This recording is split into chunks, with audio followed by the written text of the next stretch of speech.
Hello, this is Malorian, and this will be a double feature for my eMagnus. Both games will be at 25 points.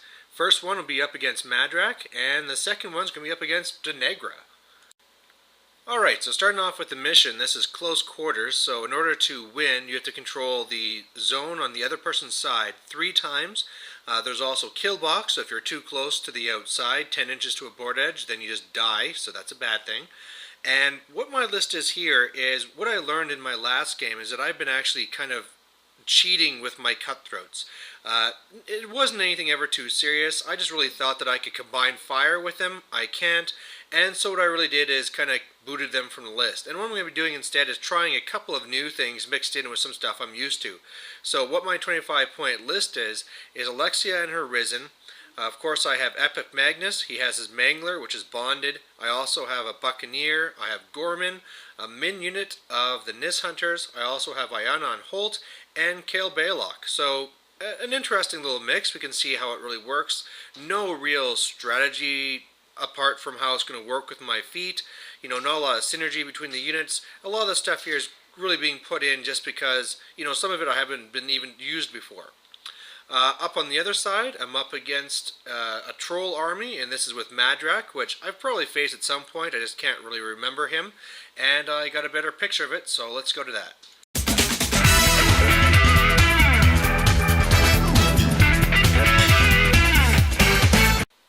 So what he has here, he has the Pyre Trolls, he has the Long Riders, I think they're called.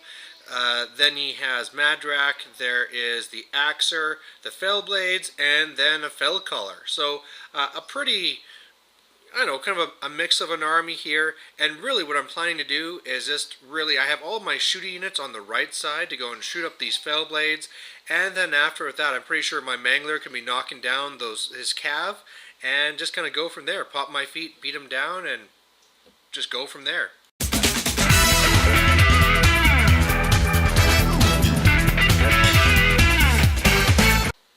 So he has first turn, and all of a sudden I'm not too sure my strategy is going to work. And the reason for that is because he's really just shifting over to the left side.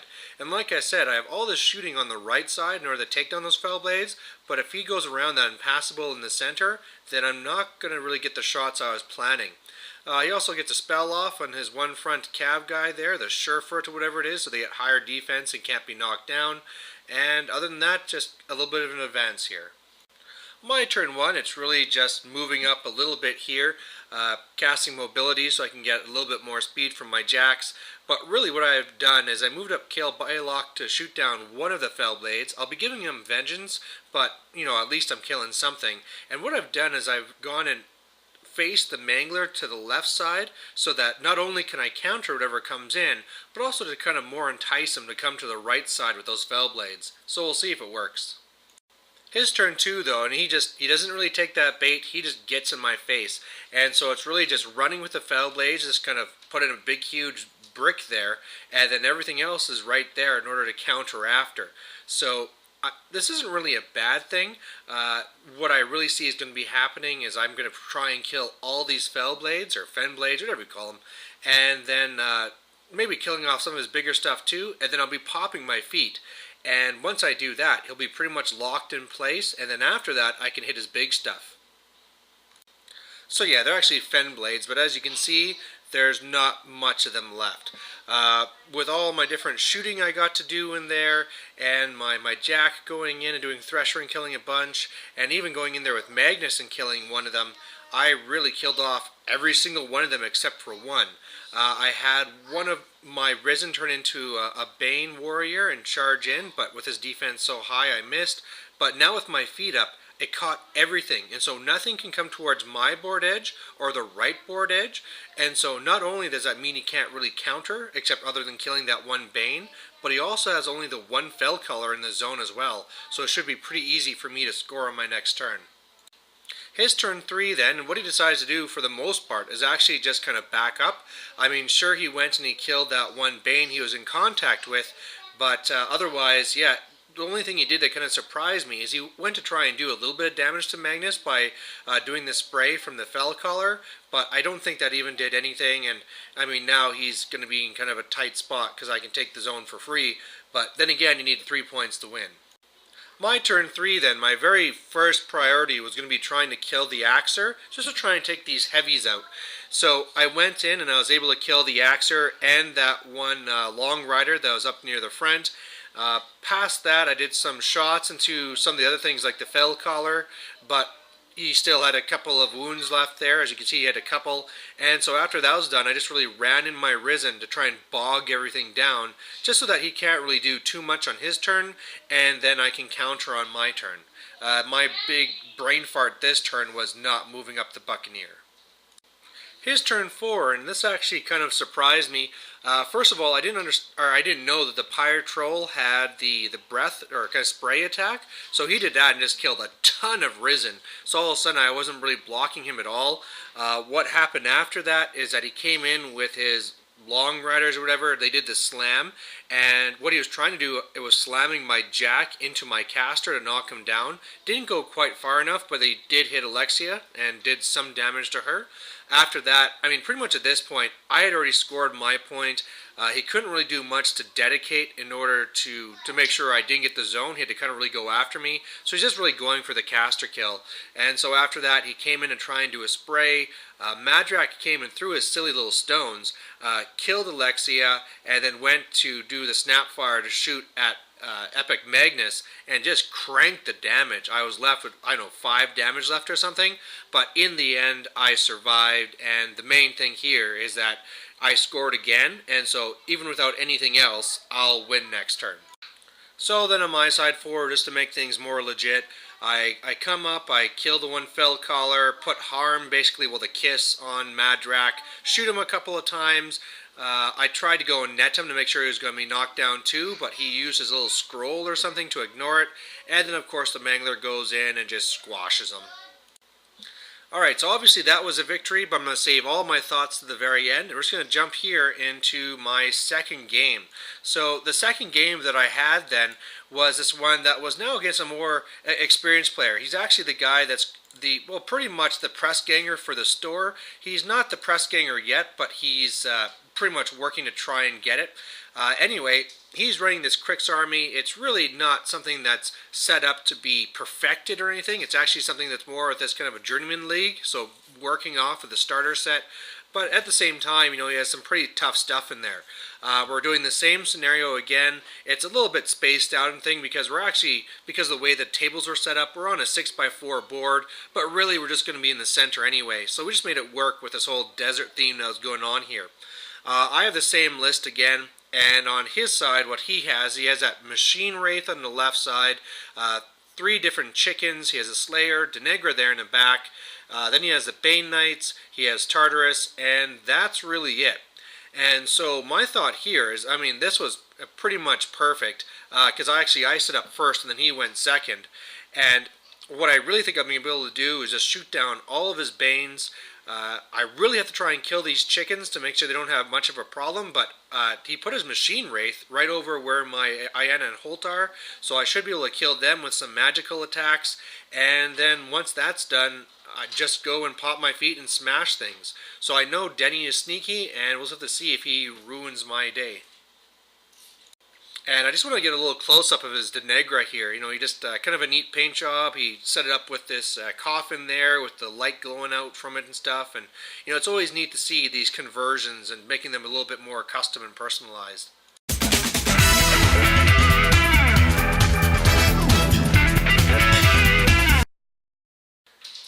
So I have the first turn, and for the most part, I'm just running up as fast as I can. The only thing that happened that I didn't like is that because of charging up a little bit far with eMagnus, that meant that Gorman couldn't get him inside the cloud there, but whatever, it shouldn't be a big deal first turn. And really, I just think I'm in a perfect position to put on the pressure, to make him have to go up into the zone, and then I can just really go and try and counter him. I can see here I've already made one Bane that's up there in the front as well, to try and charge one of his Banes too. Alright, so on his turn, he is really just moving up. One thing that kind of surprised me, though, is that he was already going for my caster. So, ran up his Arc node, arced through a spell. Luckily, when he rolled his boosted dice for damage, he rolled triple 1s, so that kind of helped there. Otherwise, he did Crippling Grasp to my Mangler, which isn't going to help. But you know, that Machine Wraith I think is in range, and I see a whole bunch of Banes I'll be able to kill. And yeah, I mean, this was pretty devastating. I knew I was going to be in trouble trying to hit with a Mangler onto such a high defense type of thing there. So what I did is I put one into the Buccaneer so I could net it, so it's knocked down. Once that happened, I was just able to totally thrash it with the Mangler, take it down. Shooting took it down. The Machine Wraith, between Kale Baylock and a charging Bane and the shooting from the Nis, his Banes are completely gone. So he has none of those anymore, just the two chickens, Denegra, Tartarus, and the Slayer. And I am in a very great position, and I'm just interested to see what he's going to do next, but otherwise, he's in a bit of a rough spot. So on his side, he does what he can. I mean, he has to really gum up this zone. So he sends over Tartarus to go after the Nis Hunters, but he misses his charge attack. On the left, he's really trying to do his spray. I think he let the Crippling Grasp fall. He didn't bother with that anymore. But he did the spray, and he did some channels and stuff. And in the end, both the Mangler and Magnus are corroded. And Magnus is pretty hurt. So that's not a good thing. But now I see them in a really good spot to run my feet. And yeah, when I say I was really hurt, I was really hurt. He really cranked his damage between the sprays and his channeled shots, and I'm now on 3 boxes, and I have corrosion on me, so that's bad. So even though I'm really in dominant position of the board, I just have to really make sure that Magnus doesn't die. So on my turn, I think I do a pretty good job of making sure that's going to happen. What I do is on the right side, charge in, kill Tartarus, so he's gone. Do a couple of shots and things on the left side, but for the most part, I'm just tying up those chickens and thrashing them up. I pop my feet this turn. You can see that I tried making a wall so he can't see me, and so right now he can't move towards my board edge or his board edge, so the Slayer can't get into combat. His chickens, which are already messed up, can't really do too much, and Denegra is pretty far out to do anything as well. So on his turn, there's not much he can really do. I mean, he plinks a few damage on my Mangler, but for the most part, he just shifts over to the left, and that's pretty much it. I seem to remember he tried casting some spell or something, but missed. That's why he has no focus on him. But yeah, that's pretty much it. So on my turn, I'm pretty much taking no chances. And so what I do here is I move over and I do some shots, some combined shots into the Slayer. I go and I blind him, so that Slayer's pretty messed up and he's blind. I destroy one chicken. The other chicken has lost its head and it's engaged and has almost no way to get around. I have 2 models up there, the Buccaneer and a Bane, that are engaging Denegra, and you can see I brought Magnus way back, basically just close enough so that I'm not going to be kill boxed and I can be putting focus on the Mangler next turn. But then it looks like I was able to pull a defeat out from the jaws of victory, because what he was able to pull off here is he went through with his one Robo Chicken. I missed both free strikes, and of course if either one of those guys would have hit, probably would have really messed him up and taken out the Arc Node. Then Denegra just walked out of combat. I forgot he had parry, went and arced over, and the important thing here is that where he was, I locked him down so that Alexia would be making it so the spells count as double. But now he was back enough, far enough so that Denegra is out of that, and still within arcing range, arc over, and boom, I'm dead. So overall, that's 1 win and 1 loss for eMagnus. And one thing I'm really starting to find in my games is that having this kind of a control type caster, I really feel like I'm in a dominant position in all the games I've played. I mean, if I look at all the ones I've done with him, I mean, this is just an example of 2 games, but in all of them, I feel that I'm the one that's controlling the pace of the board, you know, because I always have things that just rush across the board, so I control the table. I have a feat that I can just control his army, which really just lets me go in there. I can go for a reckless alpha strike, trap him in place, go for another Alpha Strike before he can even counter. And the big thing I have to keep on worrying about is that I still come into times where I get Magnus killed. So that's one of the things that's unfortunate, is that in order to use Magnus's feat, he has to be really far forward. And so if you have someone that's shooting for the caster kill, he's going to die or at least get damaged. So just something I have to be really careful about. Some things I could do to counter that is I could be taking things like a Boker, or if I went with bad seeds, I could be taking a Sentinel or something. But I just got to be finding some way to be a little bit more careful with him. Another thing I also really realize is that if I'm up against a combat army, that's really where I have a massive advantage. Because really, if I'm up against something that has shooting or magic, if I have it so you're stuck in place, well, at least they can still shoot at me. But like with that troll game, for the most part, there was nothing he could do. He was just simply locked in place. So, very interesting way that I see how he's playing out. And you know what? I'm actually liking him enough that with some of the steamrollers coming up, I might actually try taking him. So, we'll see how that goes, but I still have to finish off this epic tale of epic Magnus. And so, thanks for watching. Bye.